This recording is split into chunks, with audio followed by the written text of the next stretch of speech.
अजीज़ सामीन, पूरी दुनिया में आमद के अयाम का आगाज़ इंतहाई जोश व जज्बे और मजहबी अक़ीदत के साथ किया जा रहा है। सामीन, बड़े दिन के हवाले से पूरी दुनिया में बेशुमार रवायात और बड़ी खूबसूरत रसूमात पाई जाती हैं। इन्हीं में से एक खूबसूरत रवायत रीत की है। इसकी शक्ल गोल होती है और इसको फूलों से और सब्ज़ पत्तियों से सजाया जाता है और इसको बड़े दिन से 4 हफ्ते पहले तैयार किया जाता है।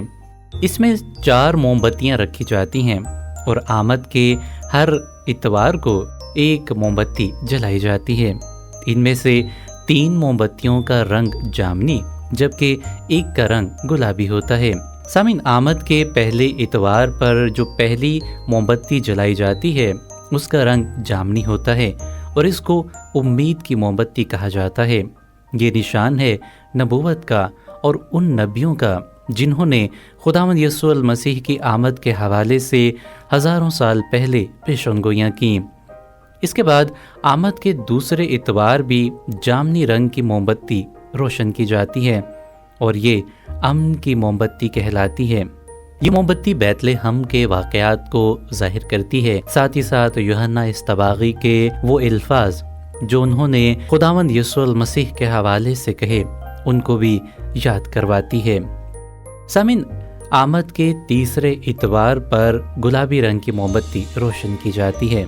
ये हम सब के लिए खुशी की शम्मा है और ये फरिश्तों की और माँ मुक़द्दसा मरियम की खुशी का इजहार भी करती है जो खुदावंद यीशु मसीह की आमद पर इंतहाई खुश हैं। सामीन, चौथी जो शम्मा रोशन की जाती है आमद के चौथे इतवार के मौके पर उसका रंग जामनी होता है और ये मोहब्बत की शम्मा कहलाती है।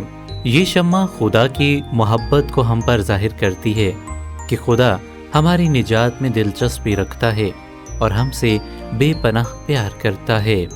ये चरवाहों और मजूसियों की उस मोहब्बत को भी जाहिर करती है जिसका इजहार उन्होंने अपने तहाइफ पेश करके खुदावंद यीशु मसीह से किया। सामीन, इन 4 मोमबत्तियों के अलावा एक 5वीं मोमबत्ती भी आमद के अयाम में इंतहाई अहमियत की हामिल है और ये सफ़ेद रंग की मोमबत्ती है जो मसीह खुदावंद की पैदाइश को जाहिर करती है कि वह आसमान को छोड़कर हमारी निजात की खातिर इस दुनिया में आन मौजूद हुआ है।